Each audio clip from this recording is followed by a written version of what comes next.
And this is something I think that we forget about. People are busy. There's a lot moving. We're moving fast. So, yeah, can you invite people to a live event or an experience with just a couple of weeks' notice, 7 to 14 days' notice?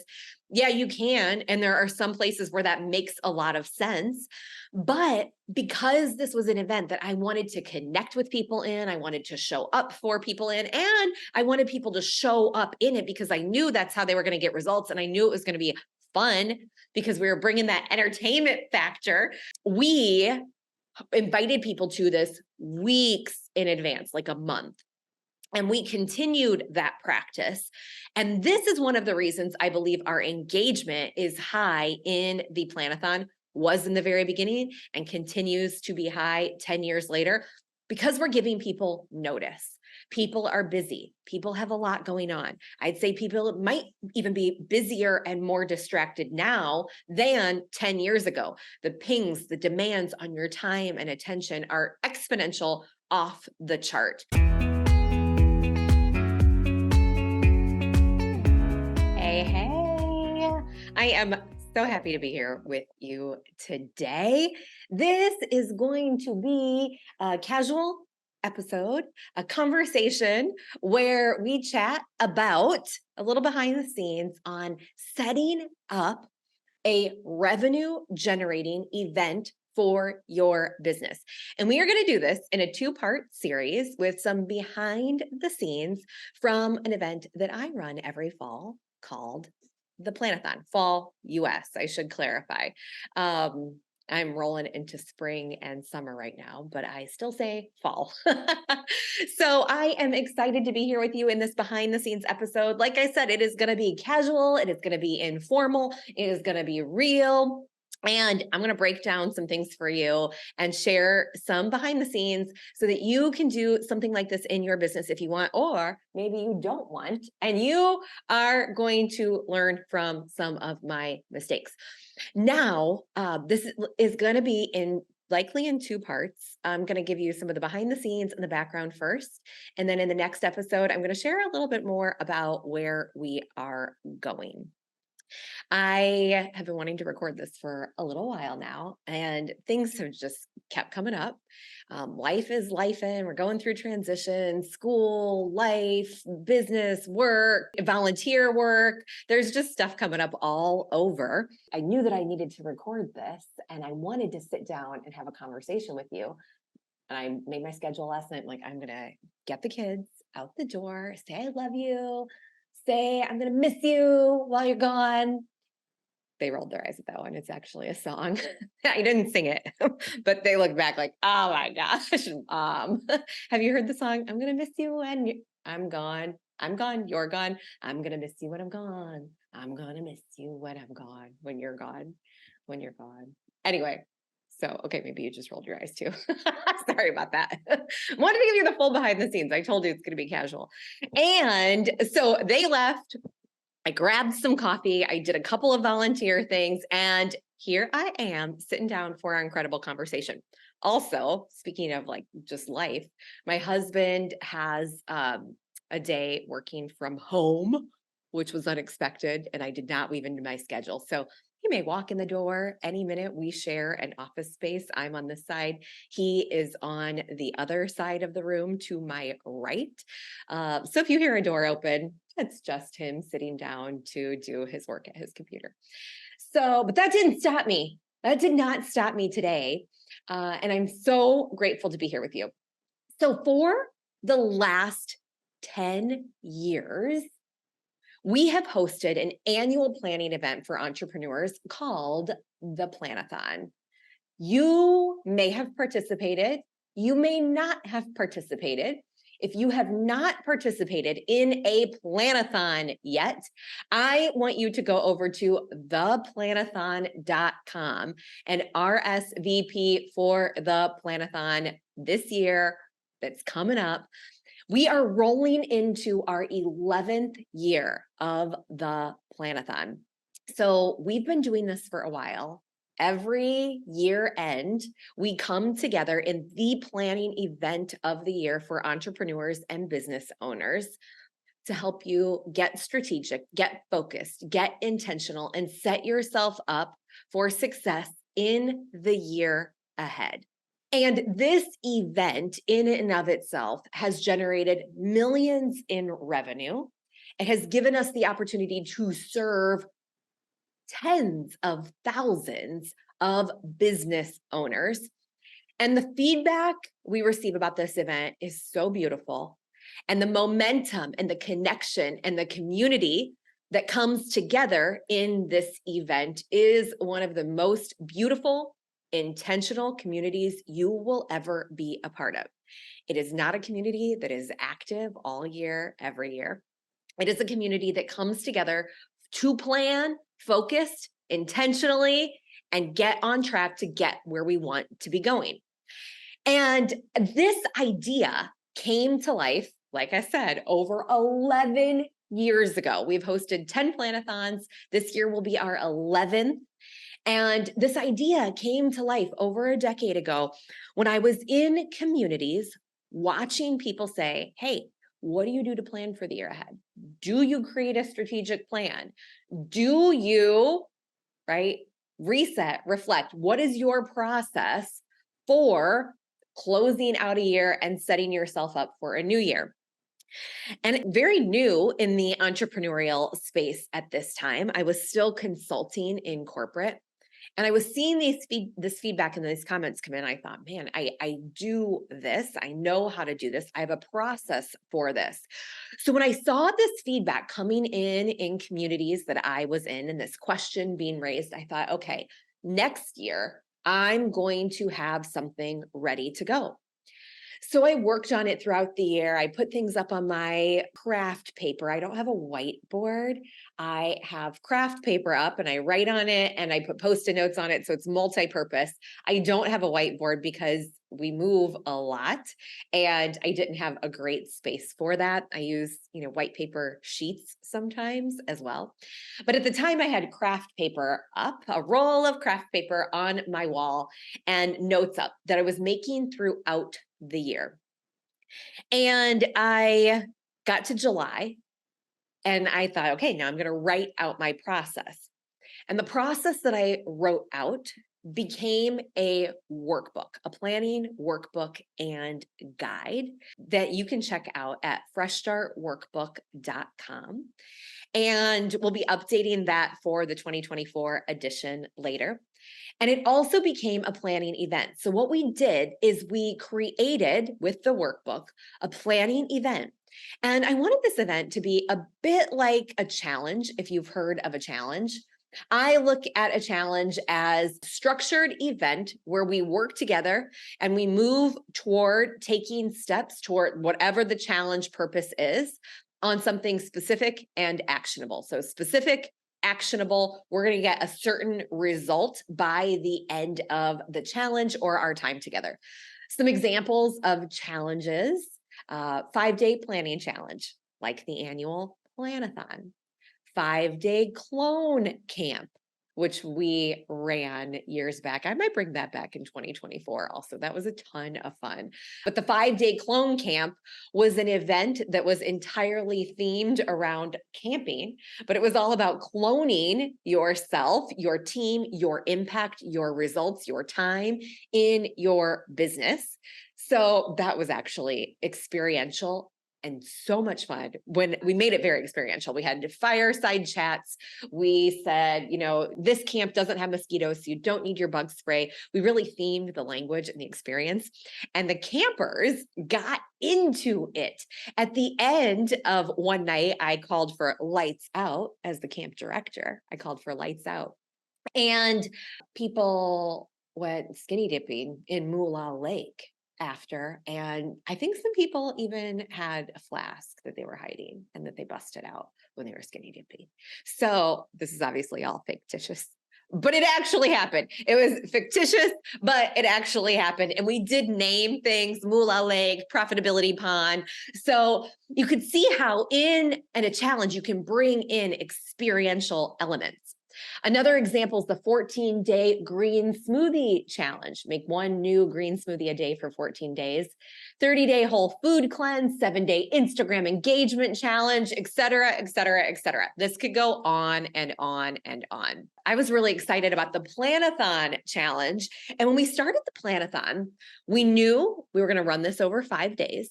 I knew that I would be guiding people through strategic planning elements. We wouldn't be able to get it all done in the Planathon because it's a micro event. It's a bit of a taster, but I could get people pretty far in strategic planning.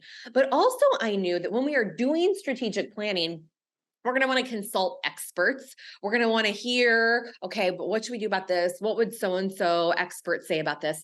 So we also brought in experts who at the time were colleagues and my clients, because I was surrounded by experts that I was serving, and I was surrounded by experts as colleagues in the communities I was in. So we hosted the 5-day Planathon for the first time over a decade ago.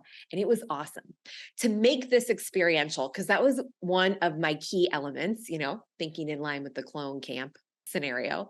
I wanted the Planathon to also be experiential. So what we did for the first maybe 4 or 5 Planathons is we invited people to be creative and do something entertaining in their Planathon videos. Yes, the Planathon was ran live, as in we were all doing it together at scheduled times, but the content was pre-recorded. And I'll tell you why I did that in just a second. But we asked people inside these planning videos to do something entertaining, like deliver your presentation while standing on your head. We had people, we really themed them. Like I did presentations from my car using the analogy, you cannot get where you want to be going without a map. So I would get my car and be like, all right, let's go. Where are we going? I don't know. Let's go. Let's just go. Okay, but where do we go first? I don't know, right? So we themed some of this in the car scenarios.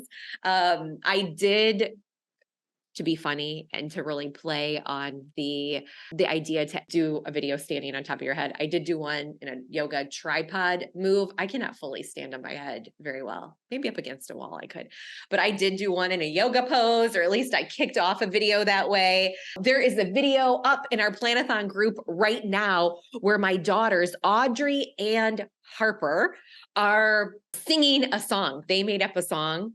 It goes like this. Goals, goals, goals. Do your goals with Amber. Yes, it sounds like that. You got to go check it out. RSVP for the Planathon at theplanathon.com and then get into our group. That is the only pinned video right now. That may change by the time you are listening and get into the group. But as of the time that I am sitting down with you right now, that is the only pinned video in the group. And it is my 2 youngest daughters. And there is more to that song. That was just the chorus. They have verses they wrote. And that was a part of our planning experience and those videos as well. So we wanted to entertain, we wanted to engage, and we wanted to inform with the purpose that people could take action to build their strategic plans for the week. Now, I said that I'd share why we did these videos versus live. At the time that I kicked off the Planathon, I was still working in corporate with a full-time job.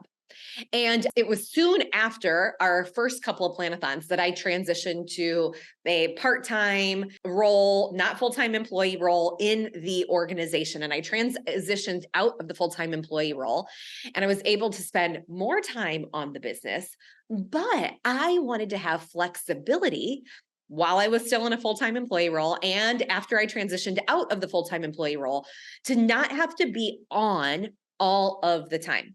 Hosting an event, hosting a webinar, hosting a workshop, hosting 4-part video series, hosting a community in a group. These are things that there are a lot of moving parts. There are places you want to show up for a community. And I wanted to show up in such a big way, but I didn't want emergency came up with the kids. If an emergency came up with the corporate client I had at the time, I wanted to be able to be present for them and for it to not hurt the experience that we were creating. So we did not run this full event live.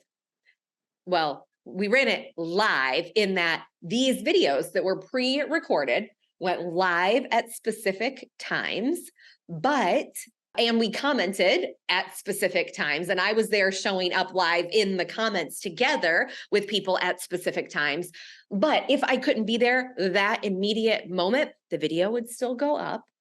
I could go take care of what I needed to take care of, and then I could come back. So it reduced, and you can even hear in my voice as I'm talking about this, it really reduced the anxiety I had about hosting this event at the time as a solo business owner. So I was juggling the tech, I was juggling the emails, I was juggling the posting of the videos and the scheduling, and I was juggling the comments in the Planathon experience.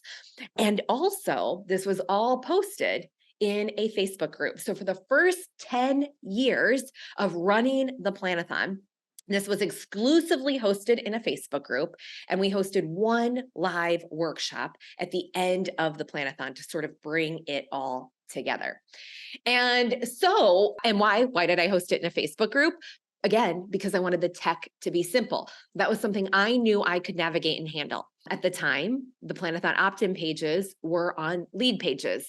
Simple for me to operate and simple for me to run. If you are looking for an easy place to set up your opt-ins, you can go to ambermccue.com/lead pages as well. And you've got a link to check that out also. In fact, my team and I are working on a landing page the other day, and our ops director, Malia, said, man, lead pages made this easy for us. We were looking to do some split testing. We were looking to make some updates on a page. And yeah, lead pages does make things super easy. So check that out if you're looking for a simple place to set up opt-in forms where you can integrate to your email platform. One email platform I really like is ambermccue.com/flow desk as well. And so you can integrate so that people are automatically getting emails when they're RSVPing for something like theplanathon.com. Check it out if you haven't RSVP'd yet. And then, so this was all tech that was really easy for me to manage on my own. And then after the Planathon, the first year, we invited people simply to get that planning workbook that I mentioned, freshstartworkbook.com. You can check that out. It'll be updated for 2024 shortly as well, but you've got an undated version available there.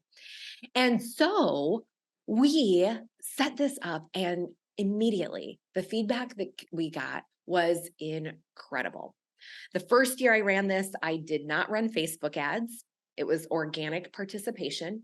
I believe we had 300 people in year one, all from organic connection, marketing, promoing. And again, because it was just me, and because this was organic, and because I was stretched across multiple projects at the time, I started inviting people into the Planathon weeks in advance. I didn't give myself 1 week. I didn't give myself 2 weeks. I gave myself 3 to 4 weeks, maybe even more, to invite people into this event. And this is something I think that we forget about. People are busy. There's a lot moving. We're moving fast. So yeah, can you invite people to a live event or an experience with just a couple of weeks notice, 7 to 14 days notice? Yeah, you can. And there are some places where that makes a lot of sense.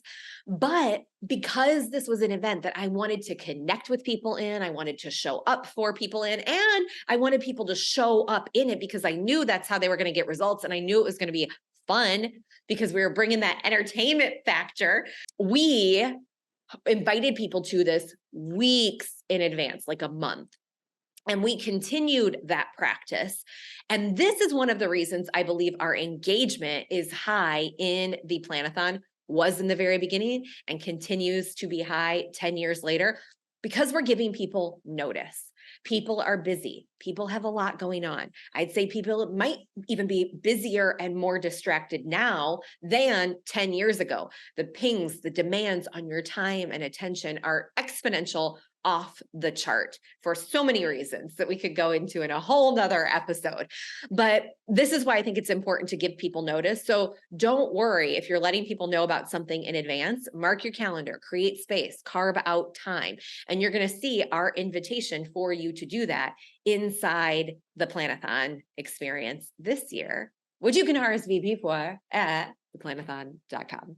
I knew I didn't need to say that again, but I wanted to put it in there just in case you haven't RSVP'd yet. And so you can see that we're going to take you through examples of all of this inside the Planathon.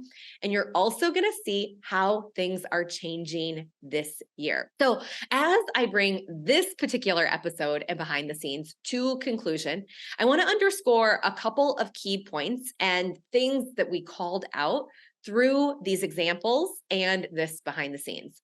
Number one, have a purpose for your revenue generating event.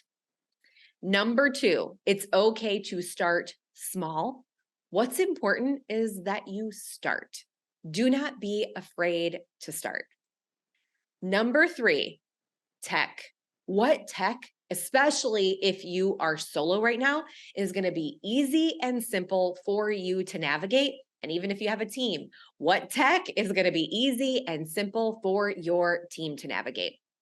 And number four, create an experience that allows you to generate revenue immediately. And don't be afraid to give people advance notice, because that advance notice will allow people to block their calendar and create space and time to get a specific result from the experience that they are going to be a part of with you.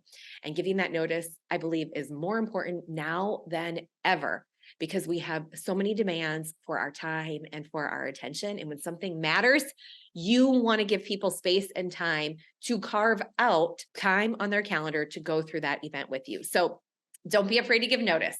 And with that, I'm going to be back next week to tell you some of the things that are changing for this year's Planathon that is taking place the week of October 30th for 4 days this year. Already a change there. 4 days, October 30th, 31st, November 1st, and 2nd, from noon to 2 p.m. Eastern each day. So mark your calendar, RSVP at theplanathon.com, and I'll be back next week with more details on what we are changing this year and why. And I cannot wait to share it with you.